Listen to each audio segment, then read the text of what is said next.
Hola, ¿qué tal? Mi nombre es Juan Andrés Hernández y soy estudiante de contabilidad, primer semestre. En el video de hoy les vamos a hablar sobre la partida doble, los registros contables, el ICA, el CRE y la retención de la fuente. Mi grupo está conformado por...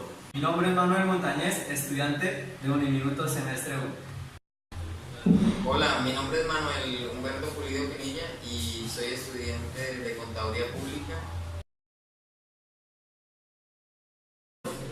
El concepto de partida doble lo que nos quiere decir es que la suma de los débitos en una cuenta tiene que ser igual a la suma de los créditos en la otra cuenta en un movimiento contable. Entonces, supongamos que tenemos una cuenta T, digamos la 1105 que es caja y la 1110 que es bancos. Entonces, tenemos un activo en caja, un activo del valor de 100.000 pesos.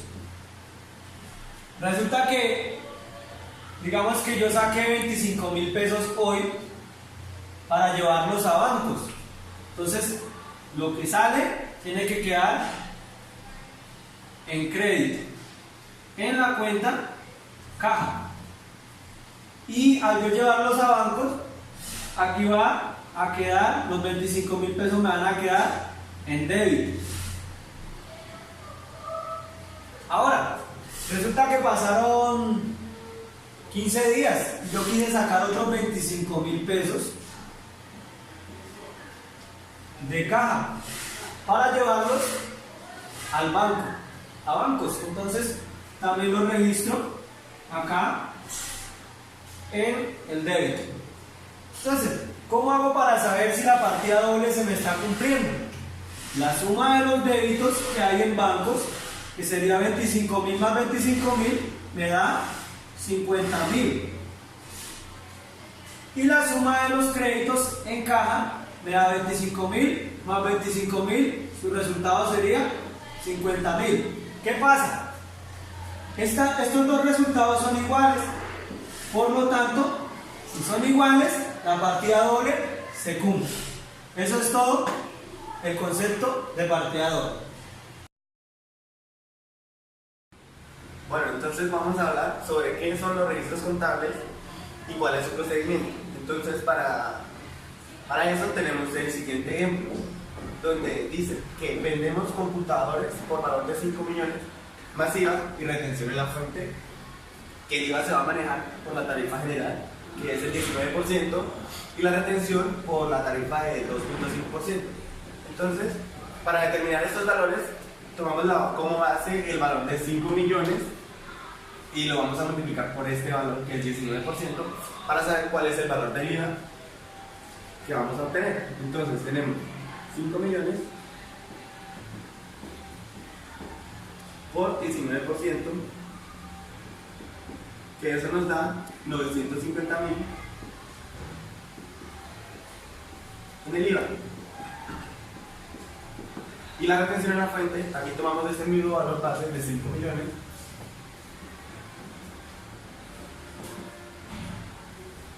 lo multiplicamos por el 2.5%, que eso nos da un valor de 125.000,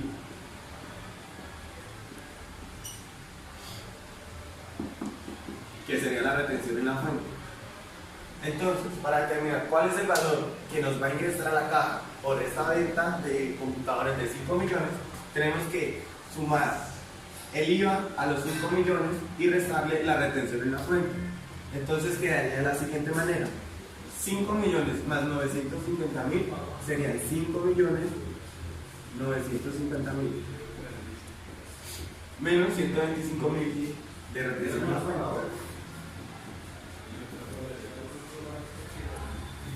que nos daría un valor de 5.825.000, que este sería el valor que va a ingresar a la caja. Entonces, el registro quedaría de la siguiente manera: tenemos en caja 5.825.000 en débito, porque es lo que nos está ingresando, y tenemos en retención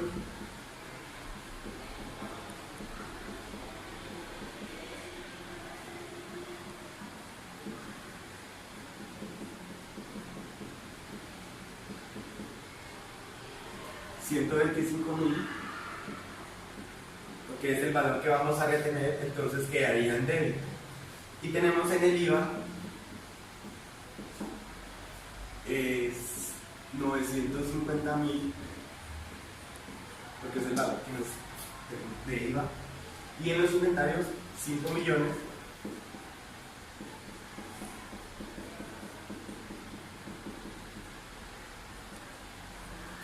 $5 millones en el crédito, porque es el valor de la mercancía que está saliendo,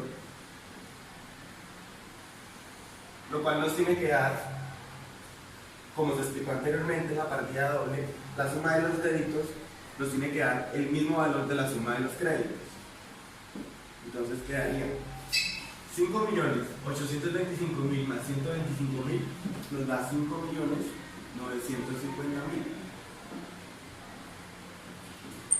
Y 5 millones más 950.000 nos da 5.950.000. Y se estaría cumpliendo la partida doble explicada anteriormente. Vamos a hablar del impuesto del ICA. Es el impuesto de industria y comercio. Es el que se le aplica a todas las actividades comerciales que se hacen de forma directa o indirecta, sea que existan los establecimientos o no lo existan. De esta forma la Cámara de Comercio recauda este impuesto que es del ICA. Vamos a hablar del CREE. El CREE es el impuesto sobre la renta para la equidad. Este impuesto es del 9%, se le cobra a las empresas para crear mejores calidades de empleo y beneficiar a todos los trabajadores, y también para labores investigativas. Bueno, ahora vamos a ver lo que son los estados de resultados. ¿Para qué nos sirve un estado de resultado? El estado de resultado lo que nos sirve es para yo poder hacer un balance general sobre la actividad de mi empresa. Entonces tenemos un ejemplo muy claro de una empresa, la empresa MAMSAS, que tiene estos datos sobre su actividad en un periodo. Entonces tenemos en caja 100 millones, en CDT 50 millones, en inventario 20 millones, el servicio de una camioneta que cuesta 80 millones, deuda Banco de Bogotá a 5 años 20 millones, ingresos operacionales 200 millones, capital social 100 millones, reservas 10 millones, resultado del ejercicio anterior 20 millones, ingresos no operacionales 20 millones y un impuesto de renta del 20%. Ahora, ¿cómo saco el estado de resultados o cómo lo hallo? Hay una fórmula que es muy importante y es la que vamos a aplicar en este caso. Entonces, iniciamos con los ingresos operacionales. ¿Cuánto tenemos en ingresos operacionales? Tenemos 200 millones de pesos. Ahora, cuando hay un paréntesis en la fórmula, indica que debemos restar. Ahora, vamos a restarle los costos de venta. Los costos de venta se dan por la 61 o por la 71. En este caso, están por la 61, que sería el servicio de la camioneta que nos está costando 80 millones de pesos. Ahora, hago la resta y el resultado me da la utilidad bruta. En este caso sería 200 menos 80, me daría 120 millones. Luego a ese resultado le vamos a restar los gastos operacionales, que en este caso los gastos operacionales están en el inventario y en la deuda del Banco de Bogotá. ¿Qué pasa? Los gastos operacionales pueden ser gastos de administración o gastos de operación de venta. Los de administración por la 51, los de operación de venta por la 52. En este caso, en los gastos de administración no tenemos nada. Tenemos solo gastos de operación de ventas, que como les dije son el de inventario, los 20 millones, y la deuda de 20 millones, que serían 40 millones. A esos 120 millones le vamos a restar los 40 millones, que me quedarían un resultado, me darían un resultado de la utilidad operacional, que vendrían a ser 80 millones de pesos.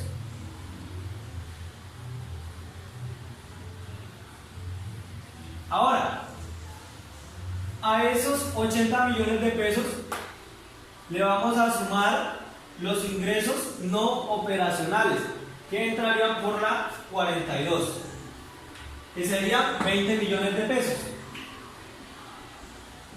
Ahora, por la 53 vamos a restar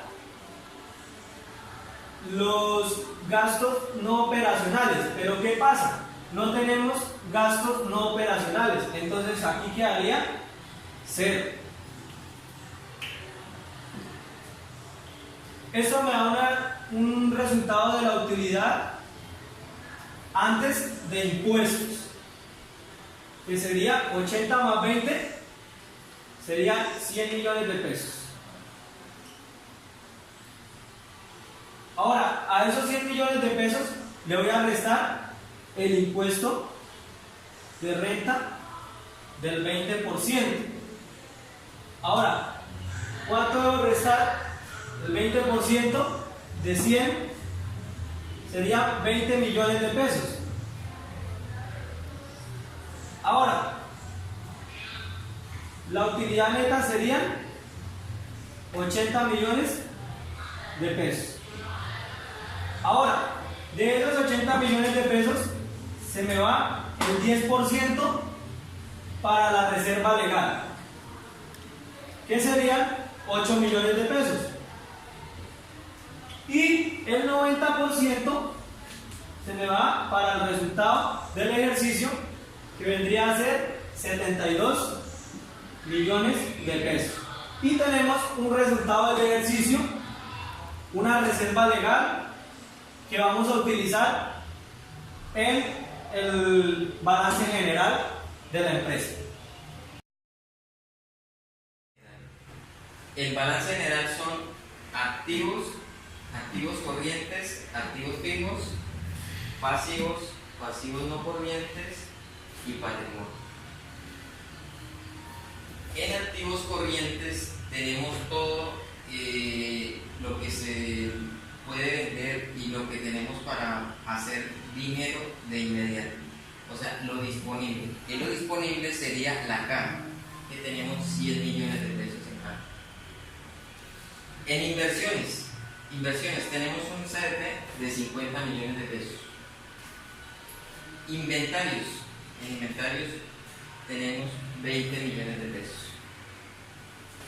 Esto nos daría un total de activo corriente de 170 millones de pesos. Activos fijos. Esta es la parte de propiedad, planta y equipos. Esta propiedad, planta y equipos sería una camioneta por el valor de 80 millones de pesos. Y activos fijos no tenemos, entonces esto nos daría 80 millones de pesos. Sumamos activos fijos y activos corrientes y esto nos daría un total de activos de 250 millones de pesos. Pasivos. Los pasivos corrientes son los impuestos, o sea, lo que nosotros debemos, los impuestos y gravámenes y tasas, que son de 20 millones de pesos, que es el impuesto de renta, son 20 millones de pesos. Total pasivos, 20 millones, porque no tenemos que pagar más. Pasivo no corriente. El pasivo no corriente nos dice que son las obligaciones financieras que superan un año, o sea, 365 días. Y aquí tenemos una deuda en el Banco de Bogotá a 5 años de 20 millones de pesos. Entonces tendríamos un total de pasivo no corriente de 20 millones de pesos. Y el total de pasivo corriente y pasivo no corriente es de 40 millones de pesos. Luego tenemos que realizar el patrimonio, con lo que la empresa inició, los muebles, toda el andamiaje de la empresa. El capital social con el que empezamos la empresa. El capital social son de 100 millones de pesos. Aquí tenemos capital social. Reservas. Tenemos una reserva anterior del resultado del ejercicio anterior, una reserva de 10 millones de pesos. Y con nuestro estado de resultados tenemos una reserva del 10% de 8 millones de pesos. Entonces tendríamos reserva por 10 y del resultado del ejercicio resultado 18, que sería de 18. Resultado del ejercicio tenemos después del 10% de la reserva legal, nos quedó 72 millones de pesos. Estos 72 millones de pesos aquí van el resultado del ejercicio. Tenemos un resultado del ejercicio anterior que nos dice el ejercicio. El resultado del ejercicio anterior es de 20 millones de pesos. Aquí está. Total patrimonio, 210 millones de pesos. 210 millones de pesos. ¿Qué nos dice la ecuación? Activo menos pasivo igual patrimonio. O sea, 250 millones que tenemos en activos menos el total de pasivos que es de 40 millones de pesos, nos da 210 millones de pesos. Ese es nuestro balance general. Bueno, vamos a hacer un registro. Vamos a registrar el ICA con un sencillo ejemplo. El ejemplo dice que la empresa vende mercancías por valor de 2.800.000 más un IVA de 19%, retención de 3.5% y un ICA de 6 por mil. Dice que paga en efectivo y nos están dando el costo de venta. O sea, para llegar a todo este ejercicio tenemos que primero que nada sacar los porcentajes en los valores que nos están dando, por el cual se toma un valor base que es el de 2.800.000. Para poder determinar el IVA tomamos 2.800.000, lo multiplicamos por el 19% y ese valor nos da 532.000, que es el valor del IVA, el cual tenemos que acreditar. La retención en la fuente también se toma el valor base de 2.800.000, lo multiplicamos por el 3.5%, eso nos da un valor de 98.000 pesos, al cual debitamos porque es una retención. Y el ICA también se toma el valor base de 2.800.000, lo multiplicamos por 6 y lo dividimos en 1000, que sería el 6 por 1000, el ICA, y eso nos da un valor de 16.800.000. Entonces, para determinar el valor que nos está ingresando al momento de que nos pagan, o sea, lo que nos llega a la caja, tenemos que sumar 2.800.000 más 532.000 de IVA y le restamos las retenciones. Eso nos tiene que dar este valor de 3.270.000. Este costo de ventas lo tenemos que acreditar en la 1435, que es la mercancía no fabricada por la empresa, la cual está saliendo de nuestro inventario. Y acá la 6135, que es la cuenta de comercio al por mayor y al por menor, diferente de esta porque esta es un costo y esta la debitamos. Y así es como se registra el impuesto de ICA.